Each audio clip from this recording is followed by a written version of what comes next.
नमस्कार दोस्तों, मैं विजय प्रकाश तंवर आभा नगरी डीडवाना से आप सभी का हार्दिक अभिनंदन करता हूं, स्वागत करता हूं। दोस्तों, आज मैं आपके सामने एक ऐसे व्यक्तित्व के बारे में चर्चा करने जा रहा हूं, जिनके बिना शायद राष्ट्रीय जितने भी आंदोलन हुए हैं, क्रांतियां हुई है, राजस्थान में जो जितने भी आंदोलन हुए हैं, शायद उनके बिना वो संभव नहीं थे। दोस्तों, ऐसे ही व्यक्तित्व थे अपने सीकर जिले के निवासी जमनालाल बजाज, सेठ जमनालाल बजाज। ऐसे ही व्यक्तित्व के धनी थे सेठ जमनालाल बजाज।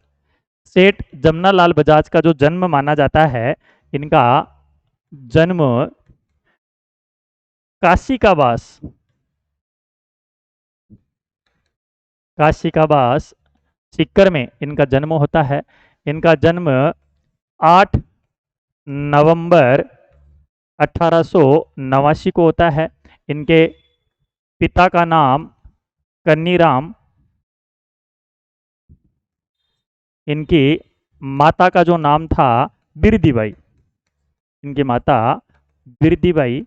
इनकी पत्नी के बारे में कहा जाता है, इनकी पत्नी जानकी देवी बजाज, जानकी देवी बजाज इनकी पत्नी का नाम माना जाता है। दोस्तों, जमनालाल बजाज के बारे में कहा जाता है कि ये महात्मा गांधी के बहुत ज़्यादा नज़दीकी थे। महात्मा गांधी के नज़दीकी होने की वजह से इन जमनालाल बजाज को गांधी का पांचवा पुत्र कहा जाता है। गांधी जी का पांचवा पुत्र इनको कहा जाता है। गांधी जी का पांचवा पुत्र कहलाते हैं। गांधी जी के 4 पुत्र थे और गांधी जी के जो 5वें पुत्र है सेठ जमनालाल बजाज कहलाते हैं। जमनालाल बजाज के बारे में कहा जाता है कि जमनालाल बजाज ने महात्मा गांधी के जितने भी आंदोलन किए थे, महात्मा गांधी के जितने भी आंदोलन हुए थे, उन आंदोलनों में जो सक्रिय भूमिका निभाने वाले थे, हर आंदोलन में महात्मा गांधी जी के साथ में थे। कहा जाता है कि महात्मा गांधी को तन मन धन से सहयोग करने वाले सेठ जमनालाल बजाज थे। जमनालाल बजाज ने अपनी चेक डायरी उनको दे रखी थी कि भाई जितना पैसा जहां लगे, जिस में लगे, वहां आप इस पैसे को लगाओ, ठीक है ना। जमनालाल बजाज के बारे में कहा जाता है कि जमनालाल बजाज ने महात्मा गांधी के साथ में बहुत सारे आंदोलनों में भाग लिया था। जब प्रथम विश्व युद्ध हुआ था, तो प्रथम विश्व युद्ध के समय इन्होंने अंग्रेजों का सहयोग किया था। प्रथम विश्व युद्ध में इन्होंने अंग्रेजों का साथ किया था, अंग्रेजों का सहयोग दिया था और अंग्रेजों के सहयोग की वजह से इनको राय बहादुर की, अंग्रेजों ने राय बहादुर की उपाधि दी थी। अंग्रेज इनको एक उपाधि देते हैं जिसका नाम था राय बहादुर। राय बहादुर की उपाधि अंग्रेजों के द्वारा दी जाती है।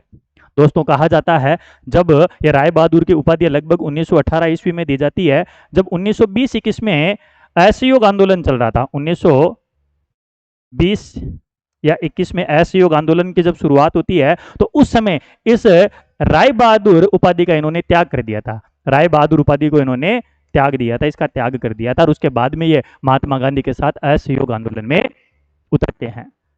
राय बहादुर की उपाधि अंग्रेजों के द्वारा इनको दी गई थी, जिसका इन्होंने त्याग कर दिया था। कहा जाता है कि जब असहयोग आंदोलन चल रहा था, तो असहयोग आंदोलन के समय महात्मा गांधी को पैसे की आवश्यकता पड़ी थी, तो उन्होंने एक तिलक स्वराज फंड की स्थापना की थी। तिलक स्वराज फंड। कहा जाता है कि इस तिलक स्वराज फंड में जमनालाल बजाज ने 1 लाख रुपए का चंदा दिया था। 1 लाख रुपए चंदे के रूप में जमनालाल बजाज के द्वारा दिया गया था। जब तिलक स्वराज फंड में 1 लाख रुपए इन्होंने चंदा दिया, तो मुस्लिम लीग के सदस्य भी इनके पास चंदा लेने के लिए पहुंचते हैं, तो इन्होंने मुस्लिम लीग को भी 11,000 रुपए, मुस्लिम लीग को भी कितने रुपए दिए थे? इन्होंने 11,000 रुपए चंदे के रूप में मुस्लिम लीग को भी इन्होंने दिए थे। महात्मा गांधी के सहयोगी तो थे ही, साथ में इन्होंने इस स्वराज फंड को, तिलक स्वराज फंड को भी और मुस्लिम लीग को भी इन्होंने 11,000 रुपए का इन्होंने चंदा दिया था। दोस्तों, कहा जाता है कि 1919 में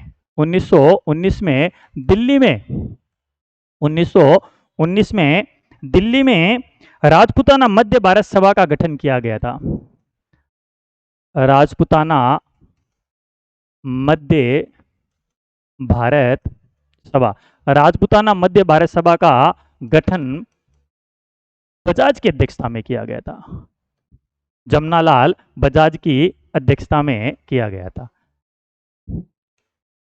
ठीक है, जमनालाल बजाज की अध्यक्षता में राजपूताना मध्य भारत सभा का गठन दिल्ली में किया गया था। 1921 में इन्होंने वर्धा जो महाराष्ट्र में है, 1921 में इन्होंने वर्धा महाराष्ट्र में सत्याग्रह आश्रम की स्थापना की थी। सत्याग्रह आश्रम की स्थापना की थी। सत्याग्रह आश्रम वर्धा महाराष्ट्र में खोला। कहा जाता है कि इस सत्याग्रह आश्रम में ये विनोबा भावे को साबरमती आश्रम से ले गए थे। ठीक है ना, साबरमती आश्रम से विनोबा भावे को कहां पर ले गए थे? इस वर्धा महाराष्ट्र के सत्याग्रह आश्रम में यहाँ पर लेके चले गए थे। इनके बारे में कहा जाता है कि ये हिंदी के प्रबल पक्षधर थे। हिंदी के प्रबल पक्षकार थे। कहा जाता है कि इन्होंने हिंदी को ईमान की भाषा कहा था। हिंदी को ईमान की भाषा दोस्तों इंपॉर्टेंट है, बहुत बार परीक्षा में पूछा जाता है कि हिंदी को ईमान की भाषा करने वाले जो व्यक्ति थे वो कौन माने जाते हैं? हिंदी को ईमान की भाषा बताने वाले जो व्यक्ति माने जाते हैं वो सेठ जमनालाल बजाज, ये हिंदी के प्रबल पक्षकार माने जाते हैं। 1927 में बजाज के बारे में कहा जाता है कि इन्होंने जयपुर में चरखा संघ की स्थापना की थी। जयपुर में चरखा संघ की स्थापना की। जयपुर में चरखा संघ की स्थापना जयपुर में जमनालाल बजाज के द्वारा। कहा जाता है कि इसके समय इनके जो सहयोगी थे बी.एस. देशपांडे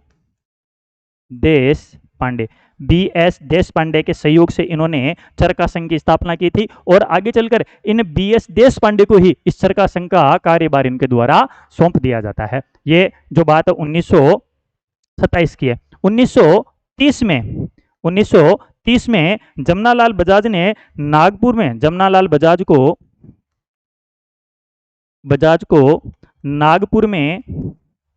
नागपुर में कांग्रेस स्वागत समिति का अध्यक्ष बनाया गया था। समिति का अध्यक्ष इनको बनाया गया था, ये ध्यान में रखना है। ठीक है ना, कांग्रेस स्वागत समिति का इनको क्या बनाया गया था? अध्यक्ष बनाया गया था। 1930 में जमनालाल बजाज को कांग्रेस स्वागत समिति का अध्यक्ष बनाया गया था। इनके बारे में कहा जाता है कि इन्होंने स्वयं को गुलाम नंबर 4 कहा था।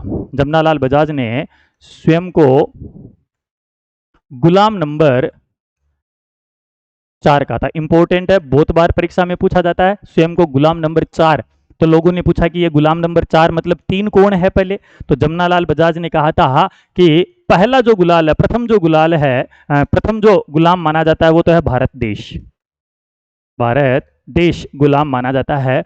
दूसरा जो गुलाम माना जाता है, दूसरा गुलाम है यहाँ के जो राजा माने जाते हैं। और तीसरा जो गुलाम माने था तीसरा गुलाम इन्होंने सिक्कर को माने थे। यहाँ के जो देसी राजा थे, रियासतों के जितने भी राजा थे, उनको दूसरा गुलाम कहा था और सिक्कर को इन्होंने क्या कहा था? तीसरा गुलाम। और गुलाम नंबर 4 खुद को ये स्वयं को ये गुलाम नंबर 4 बोलते थे।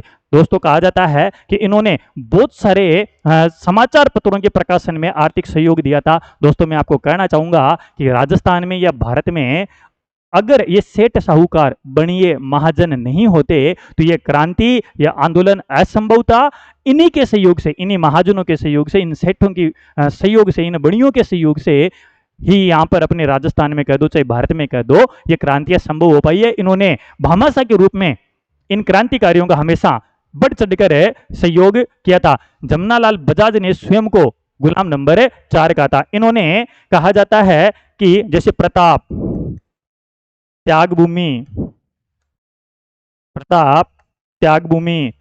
नवभारत, कर्मवीर, राजस्थान केसरी, इन सभी समाचार पत्रों के प्रकाशन में इन्होंने आर्थिक सहयोग दिया था। राजस्थान केसरी, कर्मवीर, प्रताप, त्यागभूमि, नवजीवन, सॉरी, नव भारत की जगह आपको लिखना है नव जीवन। नव जीवन, इन सभी समाचार पत्रों के प्रकाशन में इन्होंने अपना आर्थिक सहयोग, इनके फाइनेंशियल सपोर्ट की वजह से इनका प्रकाशन किया जाता था।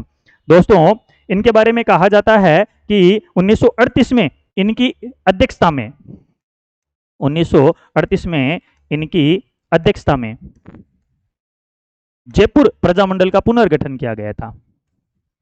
अध्यक्षता में जयपुर प्रजामंडल का पुनर्गठन किया गया था। जयपुर प्रजामंडल का पुनर्गठन इनकी अध्यक्षता में 1938 में किया जाता है। 1942 में महात्मा गांधी ने इनको गोरक्षा की जिम्मेदारी दे दी थी। 1942 में गांधी ने इनको गोरक्षा की जिम्मेदारी दे दी थी। गोरक्षा की जिम्मेदारी महात्मा गांधी के द्वारा दे दी गई थी। और 1942 में कहा जाता है कि इनकी मृत्यु हो जाती है 11 फरवरी 1942 को इनकी क्या हो जाती है, मृत्यु हो जाती है। इनकी मृत्यु 11 फरवरी 1942 को हो जाती है। कहा जाता है कि 1970 में सरकार के द्वारा इनके ऊपर एक डाक टिकट जारी किया जाता है। 1970 में भारत सरकार के द्वारा इनके ऊपर एक डाक टिकट जारी किया जाता है। दोस्तों, कमेंट करके बताना कि जय नारायण व्यास पर भी डाक टिकट जारी किया जाता है। जय नारायण व्यास पर भी एक डाक टिकट जारी होता है। कब होता है ये आपको कमेंट करके बताना है। जय नारायण व्यास पर एक डाक टिकट जारी किया जाता है ना। वो डाक टिकट कब जारी होता है इसके बारे में आपको कमेंट करके बताना है। दोस्तों, इनके बारे में कहा जाता है कि इनके ऊपर 70 में डाक टिकट जारी होता है। इनकी पत्नी थी जानकी देवी बजाज। जानकी देवी बजाज को पद्म विभूषण, जानकी देवी बजाज को पद्म विभूषण से सम्मानित किया गया था। और कहा जाता है पद्म विभूषण प्राप्त करने वाली ये राजस्थान की प्रथम महिला है। राजस्थान की प्रथम महिला मानी जाती है। जानकी देवी बजाज पद्म विभूषण प्राप्त करने वाली ये राजस्थान की प्रथम महिला मानी जाती है। दोस्तों, जमनालाल बजाज अगर नहीं होते तो राजस्थान की क्रांति शायद उसी समय समाप्त हो जाती। इन्होंने उत्तरदायी शासन की भी मांग की थी। इनके बारे में कहा जाता है कि नागपुर में झंडा अधिवेशन के समय, एक नागपुर में 1918-20 के लगभग की बात है, नागपुर में एक झंडा रैली निकाली गई थी। उस झंडा रैली को ये संबोधित कर रहे थे और झंडा रैली को संबोधित करते समय झंडा जुलूस निकाला गया था, उसको ये संबोधित कर रहे थे। और कहा जाता है कि झंडा जुलूस को संबोधित करते समय इन्होंने अंग्रेजों के विरुद्ध तीखे शब्दों का प्रयोग कर लिया था, कटु शब्दों का प्रयोग कर लिया था, जिसकी वजह से अंग्रेजों ने इनको 1.5 वर्ष का कारावास, इनको 1.5 साल का 1.5 वर्ष की इनको सजा दे दी गई थी। और कहा जाता है कि 3,000 रुपए का आर्थिक दंड, 3,000 रुपए का इनको आर्थिक दंड दिया गया था। जमनालाल बजाज के बारे में ऐसा माना जाता है। दोस्तों, अगर कंटेंट पसंद आया हो तो लाइक, शेयर, सब्सक्राइब करें और ज़्यादा से ज़्यादा लोगों तक पहुंचाइए। धन्यवाद। जय हिंद, जय भारत।